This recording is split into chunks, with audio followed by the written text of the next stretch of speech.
Welcome to the Hero Maker podcast. I'm Andrea Shreeman, writer-director EP, living in LA. I'm Jennifer Morrison, and I currently serve as the Commissioner of Public Safety for the state of Vermont. We are here to seek out and tell the full story of our friends who were murdered in college, Rachel Raver and Warren Fulton III. We really need to make sure that their deaths were not in vain and that every possible lesson and improvement for the system can be squeezed from the retelling of the circumstances that ultimately led to the identification of their killer.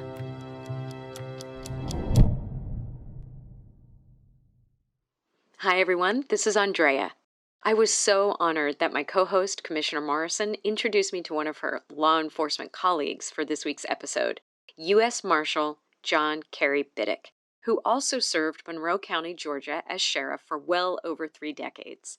Even though John Cary is a big, tough lawman, those are Jen's words, he brought a ton of heart to our conversation, which focused strongly on how communities pull together in times of need and approaching law enforcement from the perspective of service. I hope you'll enjoy this conversation as much as I did.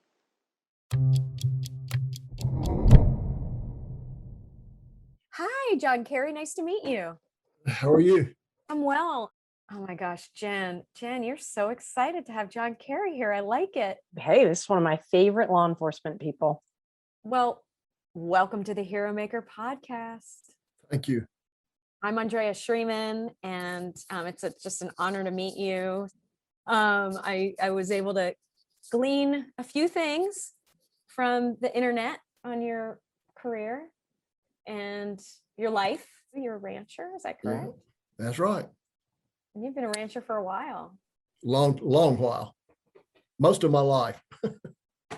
Was that a family business or was that something that you started? No, it's a family business. My grandfather and great-grandfather started it. Wow. That's what a legacy. And what a perfect segue also, because law enforcement is also a family business, apparently. That's a long time too. And did that go back past your father as well? Oh yeah, my grandfather and my grandfather's brother.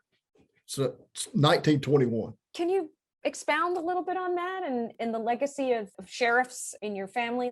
I wonder if there was, and there's probably never even a question in your mind what you were going to do with your life. Oh yeah, no, I knew from the time I was a kid. My grandfather's brother, who was R.C. Bittick, he got elected in 1921.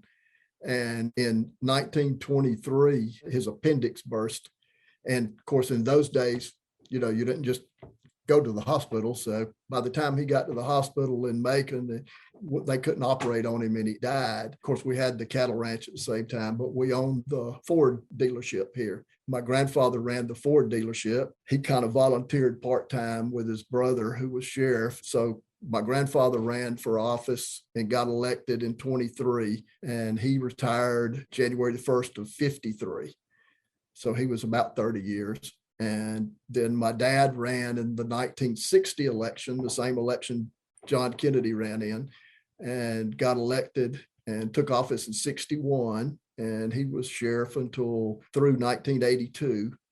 And then he was president of the National Sheriffs, and they hired him to be the executive director. He moves to Washington as executive director of the National Sheriffs, and he's up there about 9 years. Of course, I ran for sheriff then in 82, got elected in 82, and took office in 83.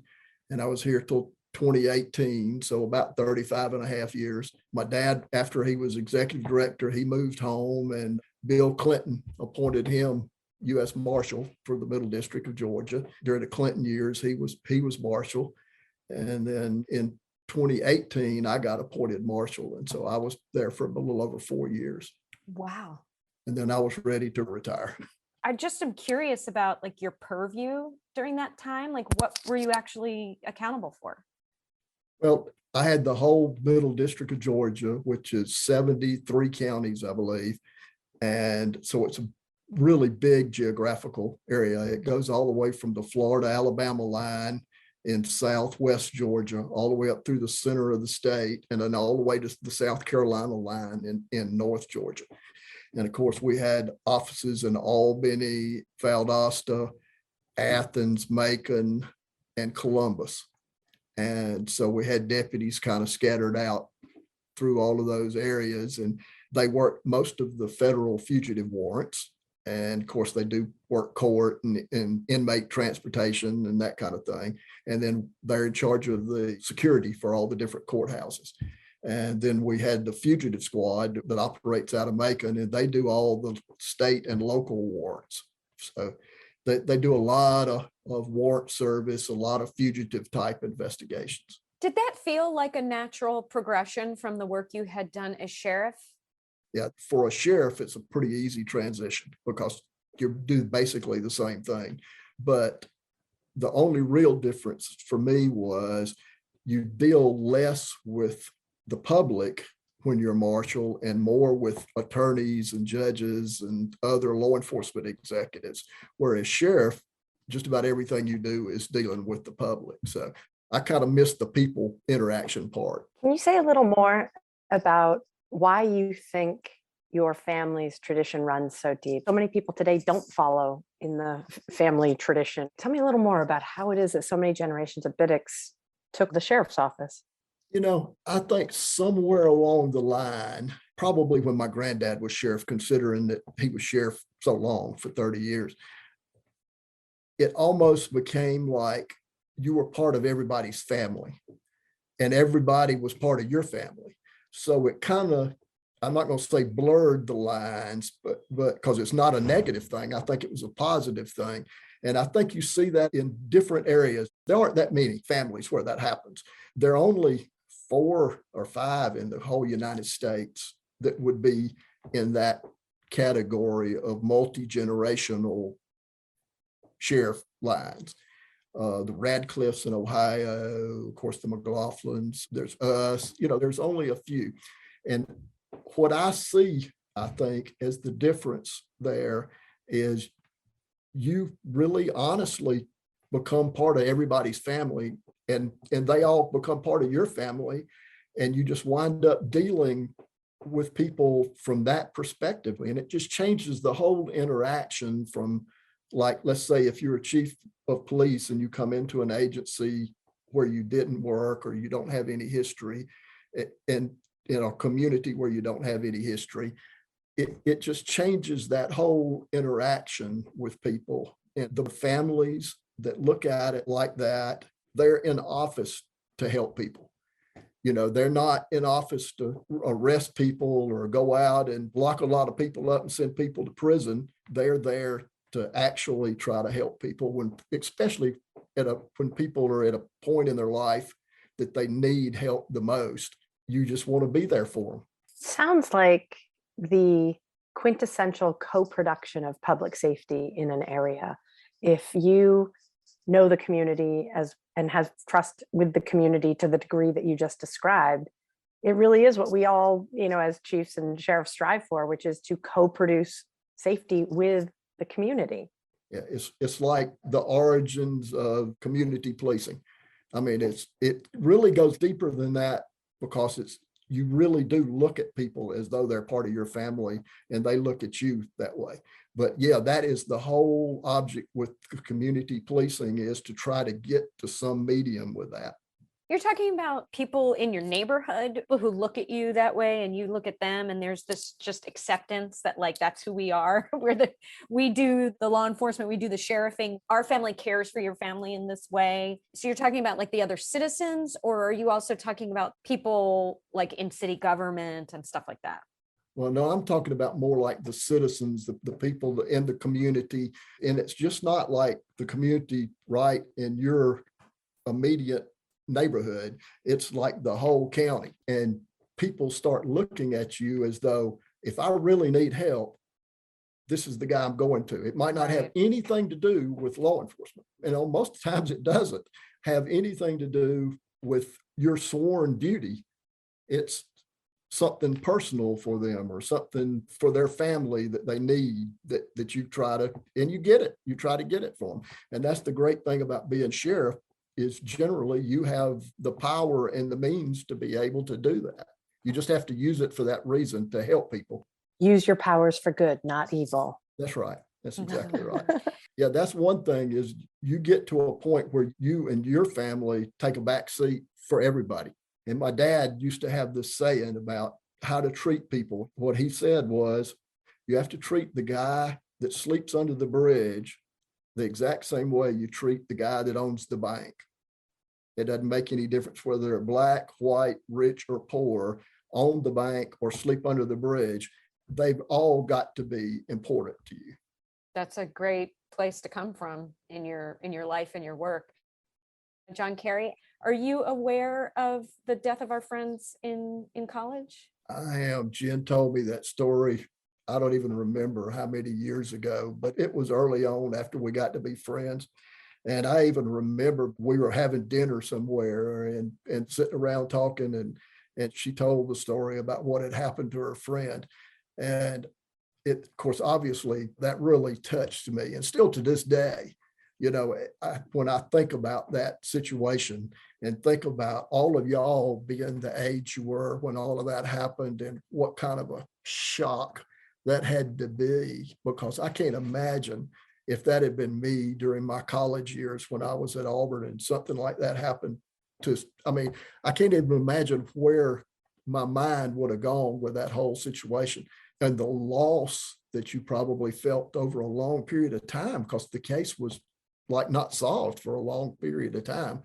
And so I think what gets lost in some of those cases, and I've had several over the years, but what gets lost in some of those cases is the impact not only on the family, but the impact on the nucleus of all the friends and everything, and how hard that is on people like that. A lot of people never get over it. They just never get over it or never able to resolve that. So Rachel was my teammate, and her boyfriend, Warren, who was murdered in the same incident, was on the men's baseball team. And about a week ago, we had a lengthy interview with two of his teammates who we were friends with back in college, and their coach, Coach Castleberry, who, you know, Andrea and I knew who Coach Castleberry was, but we didn't really know him very well.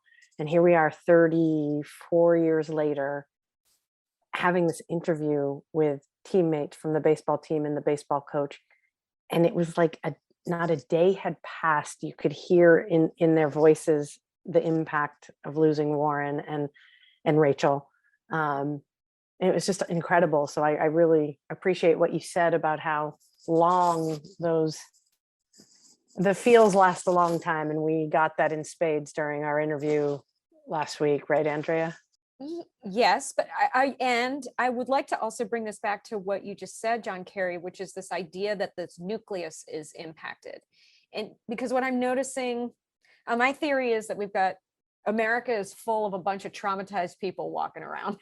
Is we have these events that now with social media, it's like we are impacted by things that normally, you know, wouldn't have touched us because we can bring it so close to us. In your professional career, what is an event that had enormous community impact that you had to manage? And what did you learn from that?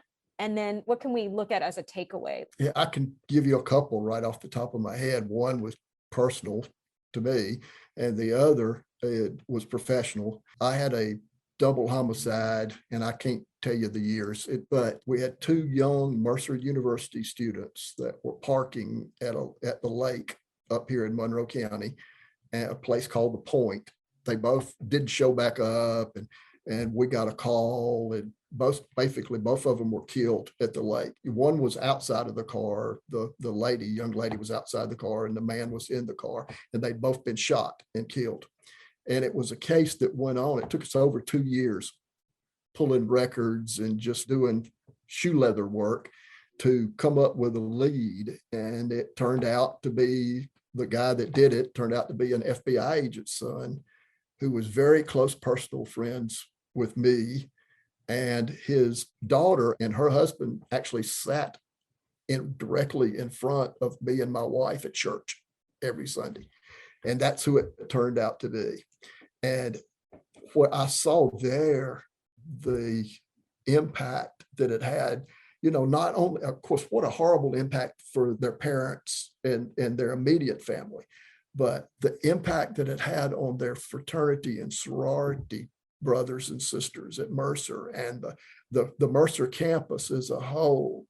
It just had this huge impact on the entire community. And of course, because it took so long working the case, it got to be one of those things that every year news stories would come out. Every year, everybody was having to relive that. And so like I said, it was a little over 2 years before we were able to develop the lead to the guy. And of course, he has since been executed. The story it just keeps going on. And it has impacted those families. And I'm sure some of the kids that went to school with them to this day. You send your kids off to college for this whole happy college educational experience. And for something like that to happen and have the impact on the family and the community like that, I don't think that kind of trauma ever really goes away. Jen will tell you that I lost my first wife when I was 28 years old. I had just was running for sheriff for the first time. My dad had gone to Washington, and my first wife was an asthmatic. I had just graduated from the FBI Academy at the end of September and came home. We had just built a new home, a log home on our ranch, and had just moved in. And I don't think we'd spent more than 3 or 4 nights in the new house. And she had a real bad asthma attack. And of course, we got called an ambulance and got it there, but she died. And that's another thing that you realize the position that you're in. After she died at the hospital, we went over to my dad's house. And in an hour, the whole front yard of my dad's house was full of people from every segment of the community. They all came up there and just stood in the front yard because they all wanted to be there for us. Because you'd spent all these years, when bad things happened to them, you'd spent all these years helping all those people. And it was like that when we went back to church. My oldest son was 10 years old at the time. And when we were finally able to go back to church, when we sat down in the church and the choir started singing hymns, everybody stands up, starts singing. And I look around, everybody in the church is crying. And so that kind of traumatic event has huge impact on people. And even today, I have people ask me about that. And that's not something that you ever forget. You just never forget it. It is incredibly shocking that happened. I've actually never heard a story of an event where someone had an asthma attack and died. And maybe I'm just ignorant about asthma. So it's really unusual, really unusual. Yeah, that is so shocking. And I'm honored that you just shared that story with us. And I think what I hear from that is that was a community that showed up for you, that held you to heal, and it wasn't just like they were just holding you. Everybody was holding everybody else because it meant that much to everyone. And that is stunning. And that loss is shocking. Yeah, it's one of the reasons that I stayed for 35 and a half years, because, there were points in my career where I could have moved on to other things. But one of the reasons that I stayed was because I never really, even today, never really felt like I had completely ever paid that debt back. We call this show the Hero Maker Podcast, right? We haven't talked a lot about what that means or why we call it that. The idea is that there are these events that happen where people rise, beyond their previous level of courage or go above and beyond in a way that others would see them as heroic. What I'm hearing from you is that you were called into being as a sheriff, as the sheriff, multiple times in your life, and that you responded to that call, that the community made you the sheriff. It's kind of like, the king isn't the king unless there are people bowing down to him, right? Like, it takes the public to really hold you in that esteem and level of respect, so you can actually fulfill your potential, I guess, as a human being. As opposed to the king being the king, I think the analogy I would use would be the servant being the servant, because I never ever, even to this day, I never ever saw that job as, whether it's when I was president of the National Sheriffs and dealing with sheriffs all over the country or here, I never really ever saw that job as though you were the boss, because people that are really good at that are the people that are the servants, not the ones that are power bound or there for a power reason. The value of the power is that you can help people, use it to help people. If the value of power becomes what you get out of it yourself, then you become one of these guys that winds up with handcuffs on, as opposed to the other way around.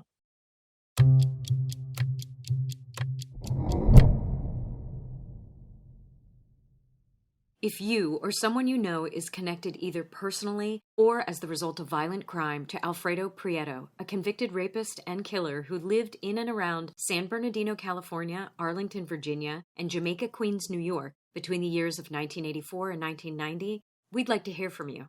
Please email us at info@theheromakerpodcast.com.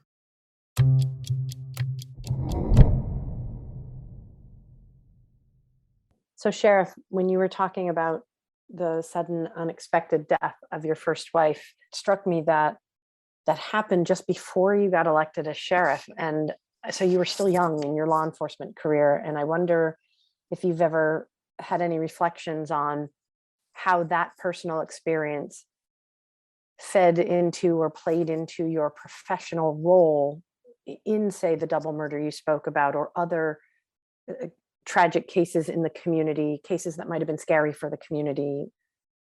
I just wonder how that informed your leadership and your relationship between crime victims, survivors. Amongst the people that were in the front yard that night were everyday community people from this community, people from our church, people from our neighborhood, people that you really weren't that close to their family, but you realized how close they felt to yours when that happened. But amongst those people were tons of deputies and people that worked at the sheriff's office. And all of a sudden, that now, when something like that happens, these people cease to just be employees and become to be like your sons and daughters. And I think over a period of time, what I began to feel was that these are like my own kids. And it's the people that are here now, the sheriff, the chief deputy. I honestly feel about them like they're my own kids and like they're my own sons. And I'm proud of what they're doing and proud of what they've accomplished, because they've done an outstanding job. And if that kind of answers your question, Jen, I think by virtue of the fact that I realized when the chips were down for me, I realized for the rest of my life, I need to be there for them when the chips are down for them. So, do you think it gave you a degree of empathy that a rising star, pretty self-confident 28-year-old guy just fresh out of NA class, do you think it gave you a degree of empathy or compassion that you might not have had? We graduated from the NA like in late September, and this happened in October. So I think you being an NA graduate yourself, you come home and you've been around all these sharp, articulate, professional people for 10, 11 weeks, and you're puffed up, mate, basically, I think. And I think with that happening right after that, it's probably one of the reasons that I didn't stay puffed up as long as I would have, because I realized that even these guys that are here that have only been here a year or two, they care this much about me. So being sheriff is going to be my responsibility to care about them. And it's the same way with the community. I mean, there's really no real difference between the community and the deputies. I don't know that I'll ever be able to pay back what this community gave to me, both that time and then, as you know, back in 2014, we lost a young deputy sheriff here that was killed in the line of duty. The two officers were involved. One was wounded and one actually died. And he was a young kid. He was about my son's age. My son and he were good friends. And that was a really traumatic thing for the whole agency. But I think having gone through what I did earlier when Chrissy died, that helped me realize, hey, it's not just the family that this affects. It affects this nucleus of people. And it literally, having an officer killed like that in a relatively small community, it actually impacted almost everybody, if not every family in the county. I mean, it was traumatic. I'm wondering, you have this benefit of being in this small community. You've obviously are of service and you have an experience of family for all these different reasons with the force, but also with the community. I feel like if you could articulate for someone who's in a much bigger city, like a Houston or an LA or a New York, where they're really struggling to rebuild community, where there's been this very public anti-law enforcement sentiment that's been going around, what wisdom do you feel like you can transmit that may make some kind of difference, even though there are so many different varied circumstances? I'm sure I'd love to hear if you have something to pass on, something even just simple that could make all the difference. Yeah, I mean, I think that I have seen sheriffs in very large communities, some of the largest in the country, that actually got it and understood the importance of the role being of somebody of service as opposed to somebody that's there to try to arrest people. I think that I've seen it in larger communities and smaller communities. And I think if the leader gets that equation, if they understand how important it is to be part of the community and to help these people. I mean, I've seen the sheriff in the largest sheriff's office in the United States. We were at lunch one day and his cell phone rang and he answered his cell phone. And it was this lady that was having trouble with her son and she wanted him to help her. And that is the largest sheriff's office in the United States. And he stopped what he was doing for lunch and sat there and talked to her and was empathetic to her and told her he was going to have somebody come by and talk to them and hook them up with the right programs to help their family. Well, you know, if he could do it, anybody can. You know, I mean, when you talk about somebody that got elected by a 60-40% split, he had 1 million people vote against him. So, and he actually got it. So I think that more people get it than you think. The atmosphere today is like a whole nother ballgame.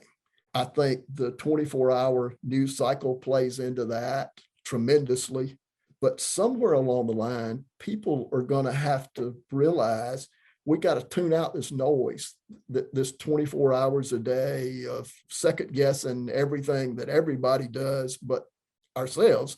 You know, the media wants to second guess everything everybody does, but the media. And so what happens is, I think people just, they live it. They get in their mind, they think one police shooting, well, if this is happening there and it's on the news every night, well, it must be happening in every community. It must be happening everywhere, which is just not factual. But you can't get to the facts because the news cycle every night is just beating something to death. So, I mean, I'm anything but down on the news media. I had great relationships with the news media here, both when I was marshal and when I was sheriff. So I'm not down on the news media. I think it's the 24-hour cycle of having to go over every story over and over and over again. And it starts to make it look like that this occurs in every community, everywhere, the exact same way. When actually the case that they're running every night is an anomaly. Does that make sense? Absolutely. It does. You know, I think about the fact that you've just wrapped up an incredible career, a career that is more than most people could ever hope for when they walk in the doors as a young deputy or a young police officer. And even just in the, I don't even want to do the math of how long I've known you, but it's been a really long time. 24. 24, almost. did the Oh, maybe math. it's our 25th anniversary soon. I don't know.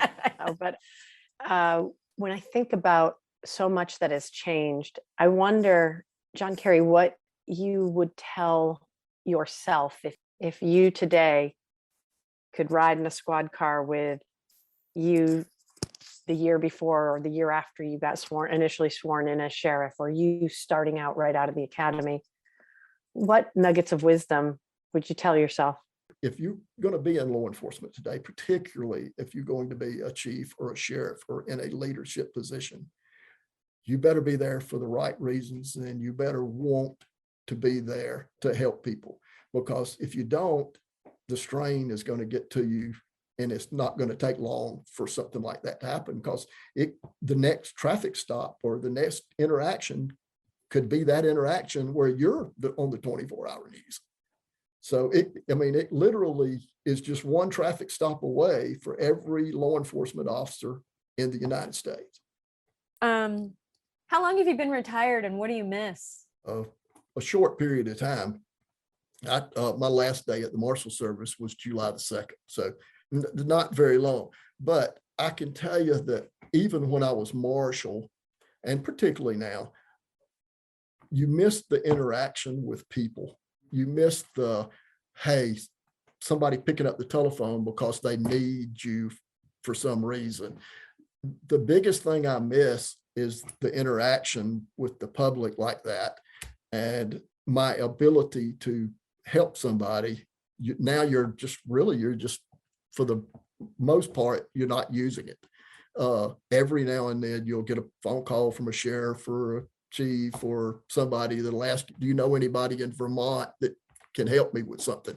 And I can hook them up with somebody, and that kind of thing. But that kind of thing used to happen daily. Every day there was somebody calling about that. Jen, I'd love to hear you speak to this too, but I think it's the reason John Cary, illuminated the reason why Jen cannot retire, why she's failing at retirement. I really am seeing that when you are used to working at this really intense daily level, you have a capacity to handle an immense amount of challenge and problem solving, and you have a gift, and to all of a sudden not have an outlet for that, you go into like some crazy mustache land where you're like, I'm going to spend 6 hours creating the best mustache in history. Yeah, I appreciate that. I'm pretty bad at staying retired, it appears, but I still have a lot of good years left in me. And so I think I guess they would say ripe for the picking, in that when the right person or opportunity came along, like I think back to when I went back as the interim chief in Burlington at a time when the organization was in disarray and needing strong, authentic leadership. I knew that was the right thing for me. It was like, there was no way I could say no to BPD at that time. It was my first love in policing, right? It was where I learned how to be a cop and spent the better part of my career. And I think about all the people along the way who built these connections and relationships. John Cary and I both had the good fortune to go to the FBI National Academy, and you build relationships and friendships all over the world, and those never go away. We were both involved in the Commission on Accreditation for Law Enforcement Agencies. And again, that's an area where you network with people who are in that sort of small slice of law enforcement, the accreditation world. And they're really smart people in that slice of law enforcement. So you build your network and your relationships there. We were both involved with our respective organizations, him with the National Sheriffs, me with the International Association of Chiefs of Police. You build your network there. So when you have a reputation of being able to get things done and deliver outcomes, and you couple that with a sincere need, like I said, when the mayor of Burlington asked me to come back, and then later when the then Commissioner of Public Safety asked me to come on board the public safety team, it was impossible to say no. I think I know why she keeps coming back to work, and I think it's because Jen's one of those chosen people in law enforcement that actually gets, she has a heart the size of Texas. And you can see it not only in her personal life, you can see it in her professional life. I mean, she's just such a catch for somebody that's looking for a leadership change, somebody that really wants to make a difference in the community or a difference in the state. You just can't be around her and not see the size of her heart when it comes to caring about what she's doing. And it doesn't matter whether it's accreditation stuff or whether it's was stuff in Burlington or Colchester. I've seen it time and time and time again where it's just stuff is so important to her, you know?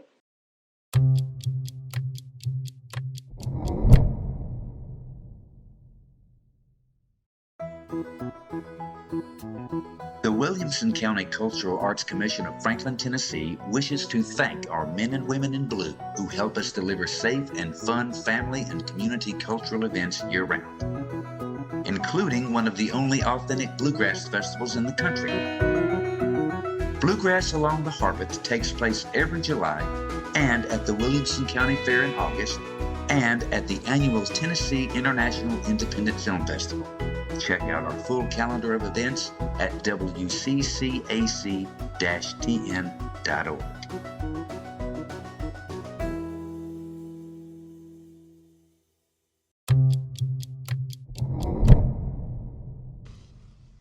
I guess she's wondering how a tough, lifelong Southern sheriff has dealt with some of the exposure to ongoing trauma. You know, I don't know. I look back at those instances like we talked about earlier with Chrissy died or when Michael got killed. And I see times when I probably didn't react as well as I should have. I think particularly at the time when Michael got killed, I struggle with realizing how much all of that actually meant to the community and almost internalized it for a short period of time, like this is happening to us, thinking about the sheriff's office as opposed to the impact that it was having on the community. And one of the sheriffs, Bill Massey, over in Baldwin County, he had a young deputy killed many, many years ago. And I can remember thinking as my career progressed, you know, I just hope I don't ever join that club. If I can just get out the door without joining that club, because I don't want to be a member of that club. And I think Bill saw that I was doing that, and he literally drove to the hospital and called me off to the side and said, "Hey, you got to realize this is just not happening to the sheriff's office. The entire community sees this as being important." And of course, as soon as he saw it, I thought, you know, right back to what my dad said, I realized that it was important that I go out there and tell the public what was going on and what the impact was and what was happening, that it wasn't just happening to the sheriff's office. It was happening to the community as a whole. And you're talking about a period of a day or so that all of that transpired. But, you know, it just took a good friend and somebody that had been through it before to point it out exactly what was going on, and you just got to adjust course. So I don't know that I've always reacted exactly the way that I would have liked to react at the time, but I think I've always at least gone back and tried to do the right thing. Do you think that the relationships with other law enforcement practitioners helps you have space to talk about the things that are hard? I can think of a few cases where being able to discuss the nitty-gritty, the goriness, or the fear even of a case that I had with a colleague, with someone like you, with my other friends and mentors, that being able to talk about it and knowing the person isn't going to be squeamish, knowing that they're going to understand, was a way to offload some of the stuff that happened in my career. When I think about Michael, the day that I walked into the hospital, the first thing that I noticed, that there was a group over in the corner, and it was all sheriffs, like 15 different sheriffs, that actually had come down there and was with the family and with all those deputies down there. And from all segments of the state. I mean, just wasn't somebody just the surrounding counties. It was from all over the state. They had driven as far as I could think of one, Wiley Griffin, that drove all the way from the Florida, his county's on the Florida line. And he drove all the way to Macon to the hospital that night. I think that you're 100% right. While I probably run a lot of things across Jen and John Domino and other people, I think it's that way with all the sheriffs. You've got to be able to have other people both in the profession and outside the profession that you can just sit down and talk to. I can think of my pastor at the time when that happened with Michael. I bet I stayed in his office for 2 or 3 hours just venting, how can this happen? You try to buy the right equipment, you try to do the right training, you try to do all the right things and have all the right professional rules, but yet it still happens. You think you are mitigating the risk when you're not mitigating the risk. Well, because you can't control human behavior and you can't control evil. You can't control what that other guy's going to do. And that's why I said what I said about the 24-hour news cycle, and your next traffic stop could be the one that puts you on it. Because no matter how much training that officer gets, no matter what equipment that officer has, the next traffic stop could still be the guy that he has no control, over what that guy does. And so it could happen to anybody. It can happen to the best cops with the best intentions, because there's a part of the equation that you just can't control. And I think that you're 100% right about that. I know we're kind of winding down a little bit in terms of time. You've been so generous, not just with your experience, but also with your heart. Thank you for sharing such, you've been very intimate with us, and I really appreciate that. I have a question. Jennifer shared with me that you created something for, I think it was for women and children, something called the Care Cottage. Right. You saw a need, and that got created. And so I'd love to hear the need that you saw and what you created. 2 things. One, about the Care Cottage, the way that came about was that early on in the very early 80s, I was sheriff and my dad was executive director of the National Sheriffs. And I was going back and forth to D.C. for some national sheriff's meetings, and some of those meetings were around victims' rights and victims' experiences and that kind of thing. Listening to what those people were saying, I realized that I'm sitting down there and I've got this whole group of victims throughout the community that really don't have a support group. And some of the district attorneys were jumping on that, but very few of the sheriffs and chiefs were jumping on. Most of them saw that as the DA's purview. And I got to thinking about it, and I realized that, the DA is going to see those people that are going to court where there's been an arrest made. They're going to see those victims. But that's 3 cases out of 10 or whatever. And so you've got 70% of the victims that are out here that if the case never goes to court or nobody's ever made an arrest on the case, there's no support group for that. And so I came back and we applied for a grant, a DOJ grant, and got it. And we started this group, we called it the Sheriff's Care Cottage, with the idea that they would help serve these victims that were not getting attention. And then that kind of turned into a support group for the schools and that kind of thing. And then we realized we were getting these kids that were getting in trouble in the summertime. And we started kicking around, well, why is this happening? And of course, when they're in school, they're in a structured environment. Then in the summertime, they just don't have any support. And so Care Cottage morphed from not only just serving those victims, but it morphed into this, what can we do for these kids in the summertime, and what kind of programs can we have for them? And then I had a bunch of friends. One was a psychologist, one was a pharmacist, one was a local doctor, attorneys, and they're asking me, what can we do to help with this? Well, I realized that these kids, some of them never saw a doctor because their families couldn't afford to take them to a doctor. And they certainly were not getting the psychological resources that they needed. So the care cottage kind of morphed into this service provider and coordinating all these services. And these doctors literally volunteered. You know, if you got a kid that needs help, that needs that situation, you bring me to me. We're going to treat him. We're going to give him his medicines. All this is going to be paid for. And so you had these group of professionals within the community that kind of rose to the occasion to help those people. And the kids, if they had a problem, they could call the care cottage, and the care cottage was there to try to help fix whatever they needed. Wow. And it became so popular in the community that we literally built this house out in this neighborhood, and it's all paid for. The community paid for it.